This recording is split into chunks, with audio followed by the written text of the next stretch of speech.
Auzubillahiminash-shaytanir-rajim. Bismillahir-rahmanir-rahim. Dear students, अस्सलाम वालेकुम.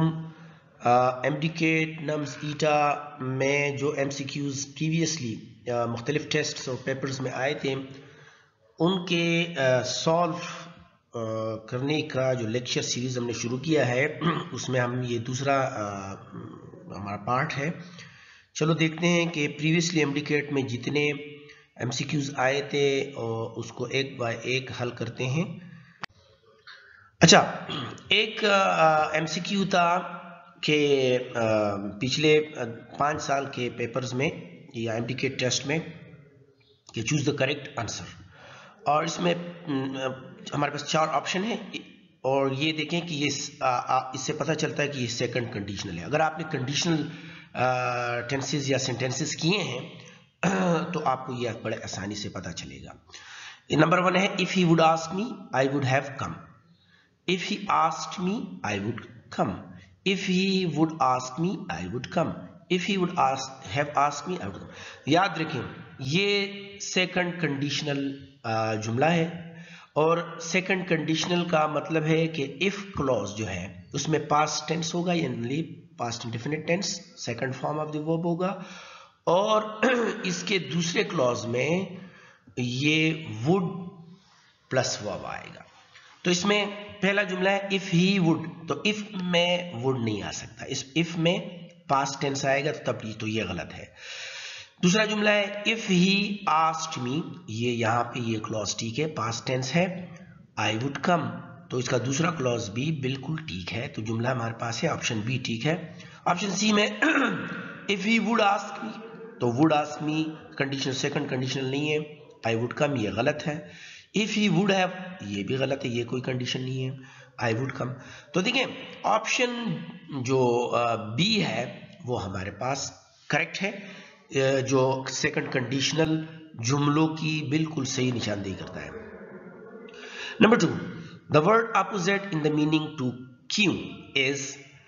अब मैंने आपको बताया था कि MDK नाम्स ईटा कोई भी हो, इसमें वोकैबुलरी का बहुत बड़ा हिस्सा आता है जिसमें सिनोनिम्स होते हैं, वो आते हैं. अब आपको क्यों के अपोजिट मीनिंग बताने हैं. क्यों आपको पता है कि एक लाइन को कहते हैं, कतार को कहते हैं. क्यों का मतलब हो गया कि एक सीक्वेंस या ऑर्डरली एक सिस्टम.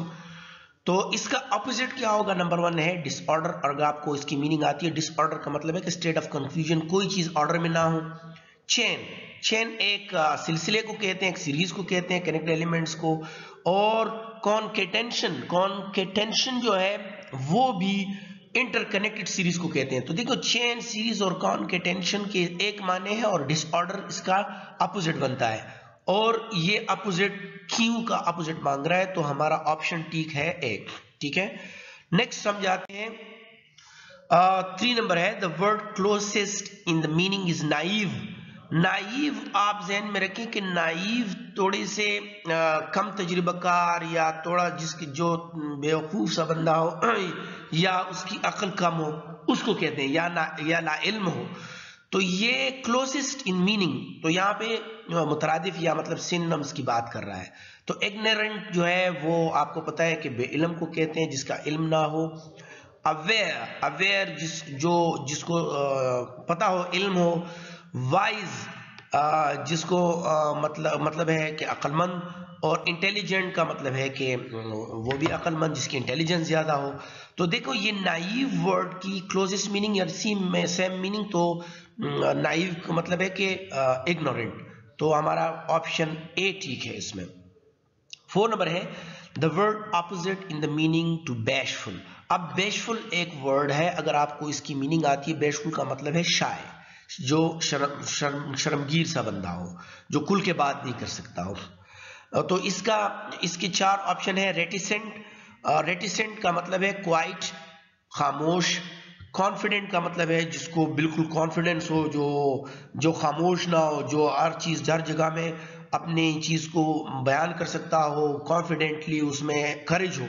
शाय का मतलब है शर्मीला, नर्वस, टिमिड.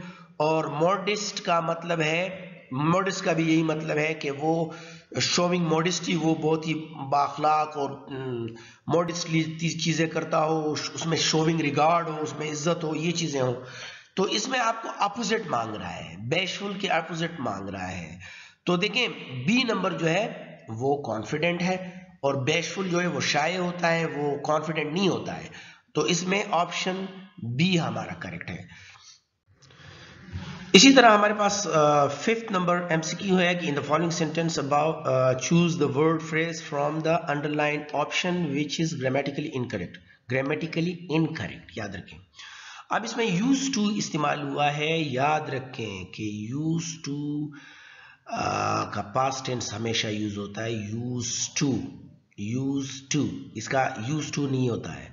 यूज टू होता है जो इंडिकेट करता है किसी पास्ट में, माजी में आपका कोई हैबिट हो, आपका कोई एक्शन हो जो आप हमेशा करते थे, माजी में करते थे, किया करते थे, रोजाना करते थे, हैबिट के तौर पर करते थे और अब नहीं करते हो।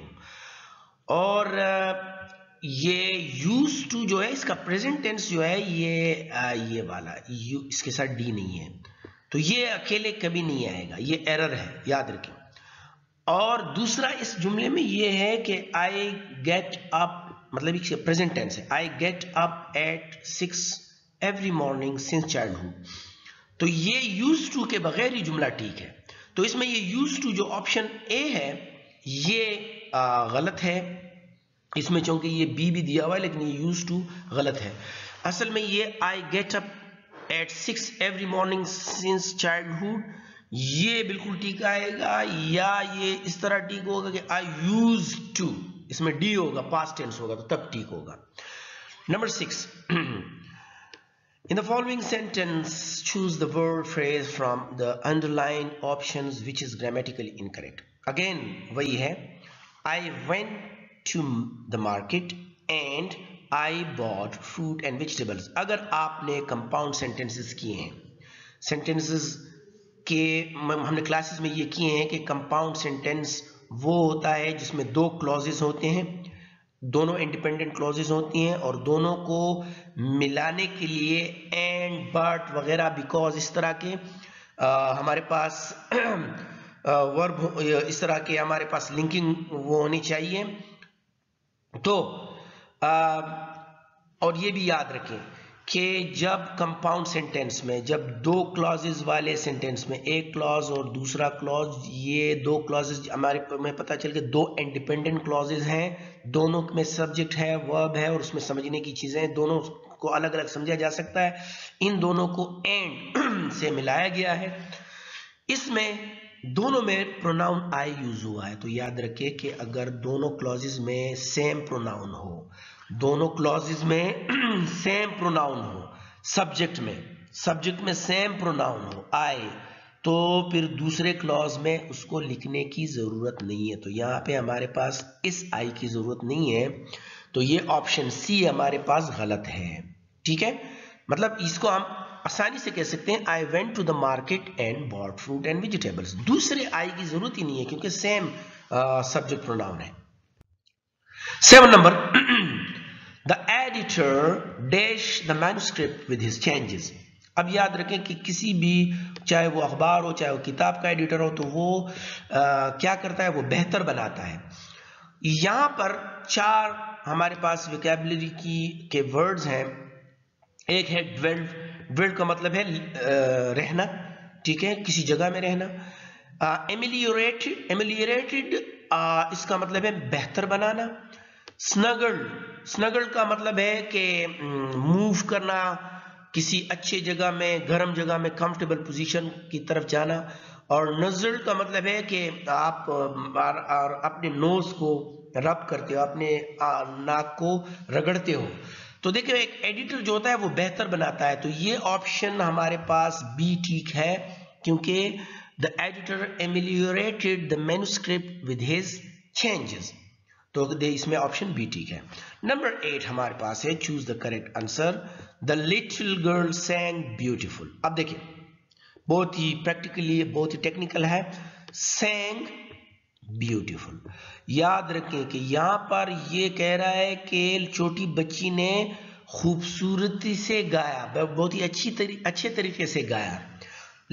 तो सैंग को हमेशा ये जो वर्ब है इसको क्वालिफाई करेगा एडवर्ब, ना कि एडजेक्टिव। ब्यूटीफुल एडजेक्टिव है, एडजेक्टिव कभी भी वर्ब को क्वालिफाई नहीं करता, ये नाउन को क्वालिफाई करता है। तो ये तो हमसे ये तो गलत है। ऑप्शन सी में द लिटिल गर्ल संग, इसमें तो टेंस ही गलत है क्योंकि ये थर्ड फॉर्म तो यूज नहीं होता, इसके साथ तो फिर हैड या हैव या इस तरह कुछ आएगा। और ब्यूटीफुल इसमें दूसरी गलती है कि फिर इसमें एडजेक्टिव यूज हुआ है। द ऑप्शन डी जो है द लिटिल गर्ल हैड संग, अब हैड आया है तो हेड के साथ तो third form of the verb use होगा, संग यूज होगा। और फिर इसमें तीसरी गलती ये है कि ब्यूटीफुल है तो फिर एडजेक्टिव है और हमें तो चाहिए कि एडवर्ब हो। तो हमारे पास ऑप्शन जो है वो बी जो है वो करेक्ट है। The little girl sang beautifully.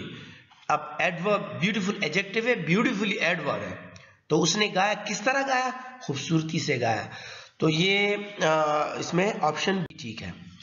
अब नंबर एमसीक्यू नंबर 9 को आते हैं। ये भी थोड़ा टेक्निकल है, इसको अगर गौर से आप देखें, इस तरह के बहुत सारे एमसीक्यूज आते हैं।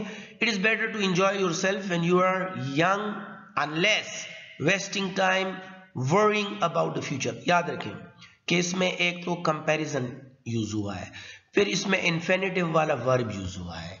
तो जब भी जहन में रखें कि किसी जुमले में कंपैरेटिव डिग्री हो, कंपैरिजन हो, बेटर इसमें कंपैरिजन डिग्री हो और उसके बाद फौरन ही बात टू इन्फिनिटिव का वर्ब हो, तो इसमें हमारे पास फिर क्या आएगा कि दूसरे जुमले में जो जिसका दूसरा क्लॉज है उसमें बी एक तो इसका जो कंपैरेटिव वाला ऑप्शन है वो आएगा, यानी देन आएगा, और फिर इन्फिनिटिव वाला वर्ब आएगा, तब ये ठीक होगा, वरना ये गलत होंगे। तो ये जुमला तो हमारे पास गलत आ गया। फिर हमारे पास है it is better to enjoy, again it is too better to enjoy yourself when you are, again इसमें व्हेन आया है और यू आर यंग रादर, तो ये तो बिल्कुल ठीक नहीं आएगा। और it is better to enjoy yourself, वही जुमला है, when you are young than to. देखिए मैंने कहा था कि अगर यहाँ पे कंपैरिजन हो और टू वाला इन्फिनिटिव वर्ब हो तो यहाँ पर फिर देन आएगा और टू इन्फिनिटिव वाला वर्ब आएगा। तो ये सी नंबर जो है ये मुझे करेक्ट लग रहा है। और चलो चौथे को भी कहते हैं, डी को, it is better to enjoy yourself when you are young other than, अब ये भी गलत है, देन भी नहीं है, अदर यहाँ पे जरूरत ही नहीं है, ठीक है। तो हमारे पास ऑप्शन सी जो है वो करेक्ट है, जो रूल को फॉलो करता है।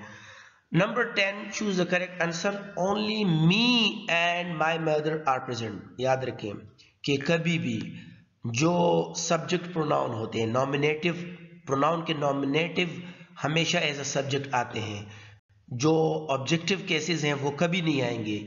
ये मी जो है ये ऑब्जेक्ट में तो आ सकता है, ऑब्जेक्टिव तौर पे तो आ सकता है, लेकिन ये सब्जेक्टिव में नहीं आ सकता, यहाँ पे नॉमिनेटिव आएगा, तो ये तो गलत होगा। फिर only my mother and I, अब इसमें यहाँ ये तो ठीक है, लेकिन इसकी तरतीब, प्रोनाउन की जो तरतीब आपने सीखी है वो गलत है। अब सी नंबर है only I and my mother are present. देखिए ये नॉमिनेटिव केस है, आएगा, प्रोनाउन आएगा जो सब्जेक्ट में ठीक आया है, फिर माई मदर ये भी ठीक है, इसकी तरतीब भी ठीक है और जुमला भी ठीक है। डी नंबर है ओनली मी एंड, फिर मी आ गया, मी तो एज ए सब्जेक्ट आ नहीं सकता, इसके जगह आई आएगा। और या इसमें दूसरी गलती ये है कि आर बीइंग प्रेजेंट, ये भी गलत है, आर बीइंग प्रेजेंट नहीं होता है। हमेशा याद रखिए कि प्रोनाउन की एक तरतीब है, प्रोनाउन की अगर किसी जुमले में एक से ज्यादा प्रोनाउन यूज हुए हों तो वो इस तरतीब से होंगे। देखिए नॉमिनेटिव में आई होगा पहले, फिर यू होगा, फिर ही, शी, इट, दे, ठीक है। पोजेसिव में माई, इसी को फॉलो करके माई, योर, हिज, हर, दैट।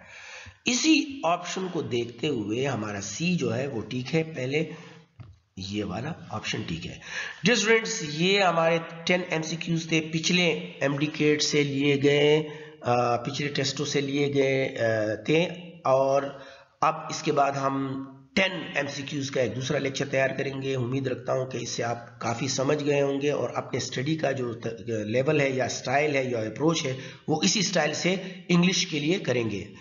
अब तक के लिए इजाज़त दीजिए। Thank you very much.